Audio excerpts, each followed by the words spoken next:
I don't know about you, but the emotional roller coaster of the last 2 months has been exhausting me. Anxiety ranges from fear of having the virus, to fear for my loved ones that continue going to work, to worrying about job security, the economy, my dear friend who runs a small business. The list goes on. I have felt profound sadness for those who have lost loved ones, for those who are sick and dying without their people around them, for those who are doing shelter in place by themselves. I have grieved for our newly minted graduates who have had so many expectations taken away from them. I've been frustrated at not knowing how I can help other than to stay home, and then guilty for being relieved that my job is to stay home. I have felt guilty for knowing how lucky I am to be going through this with a supportive, significant other.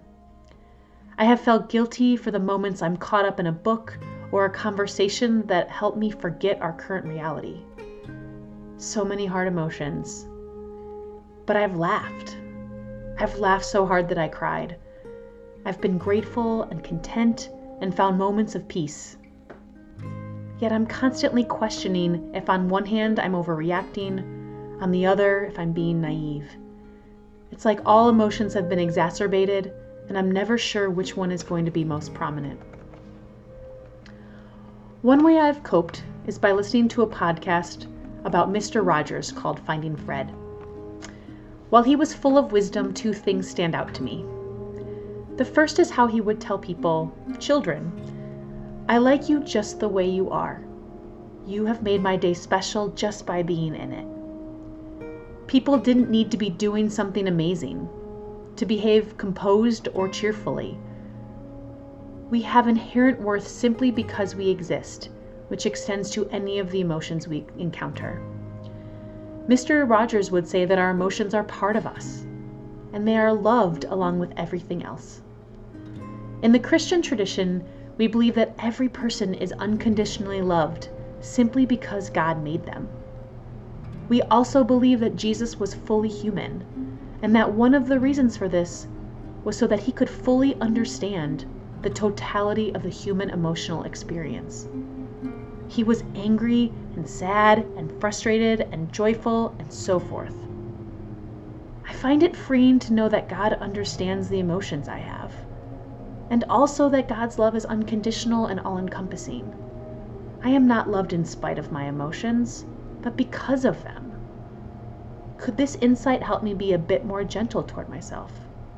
Could this insight help us all be a bit more gentle toward one another? The second lesson comes from Mr. Rogers speaking to children when they are experiencing a crisis. Mr. Rogers encouraged children to look for the helpers. You will always find people who are helping. We have so many heroes to look to right now. All the essential workers in healthcare, our food systems, keeping our city up and running, and so forth. We can look to the helpers for inspiration and hope. The reality, though, is that we are not children. So it's time for us to consider how we too can be the helpers that Mr. Rogers references.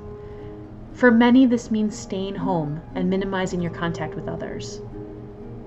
But really, it means finding creative ways of contributing, like sewing masks for others, or bringing groceries to those who can't leave their homes.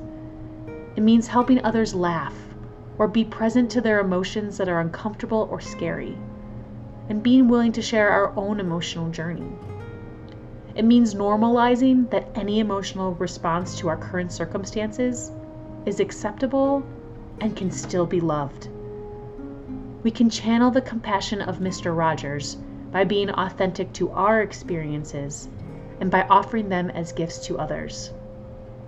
May we be gentle with ourselves and the emotions we feel, as well as seek to be the helpers that others can look to during this time. I wish you all the best of luck for safe days, for time with your loved ones in whatever way you do.